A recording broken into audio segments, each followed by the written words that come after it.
স্বাধীনতা যুদ্ধের উদ্দেশ্য ছিল একটি ন্যায়ভিত্তিক সমাজ প্রতিষ্ঠা করা, যা এখনও সম্ভব হয়নি বলে জানিয়েছেন প্রধান উপদেষ্টা প্রফেসর মোহাম্মদ ইউনূস। সকালে ওসমানী স্মৃতি মিলনায়তনে 7 বিশিষ্ট ব্যক্তিকে স্বাধীনতা পদক প্রদান অনুষ্ঠানে তিনি বলেন, অভ্যুত্থানের মাধ্যমে নতুন বাংলাদেশ গড়ার যে সুযোগ এসেছে তা হাতছাড়া করা যাবে না।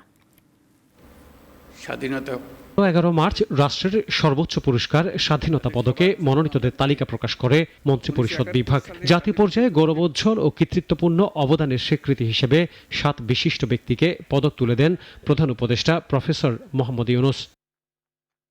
বক্তব্যে স্বাধীনতা যুদ্ধে সব শহীদ ও মুক্তিযোদ্ধাদের স্মরণ করেন তিনি। বলেন, যুদ্ধের উদ্দেশ্য ছিল একটি ন্যায়ভিত্তিক বৈষম্যহীন সমাজ প্রতিষ্ঠা। এতদিনেও যা সম্ভব হয়নি। উল্টো দুর্নীতি, লুটপাট ও গুমখুনের রাজত্ব এবং ফ্যাসিবাদী ব্যবস্থা কায়েম করা হয়েছে। দীর্ঘদিন ধরে এই দেশের মানুষকে তাদের ভোটাধিকার থেকে বঞ্চিত করা হয়েছে।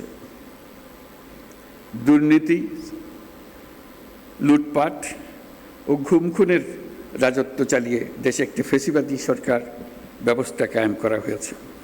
জুলাই অভ্যুত্থানের কথা উল্লেখ করে বলেন, এর মাধ্যমে নতুন বাংলাদেশ গড়ার সুযোগ এসেছে, যা অবশ্যই কাজে লাগাতে হবে। যারা আজ এই সম্মাননা পেলেন তারা জীবদ্দশায় এই প্রাপ্তি দেখে যেতে পারেননি। এটা অত্যন্ত বেদনাদায়ক। আজকের দিনে তাদের অবদানকে আমরা কৃতজ্ঞতার সঙ্গে স্মরণ করছি। জুলাই গণ অভ্যুত্থানের শহীদ ও আহতদের তাদের আত্মত্যাগের কারণে আমরা একটা নতুন বাংলাদেশ গড়ার স্বপ্ন দেখার সুযোগ পেয়েছি।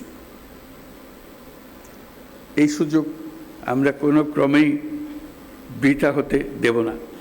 মরণোত্তর পুরস্কার দেওয়ার চেয়ে জীবদ্দশায় দিতে পারলে সেটা আনন্দের, এমন মন্তব্য করে আগামীতে এ বিষয়ে দৃষ্টি দেওয়ার আহ্বানও জানান প্রধান উপদেষ্টা।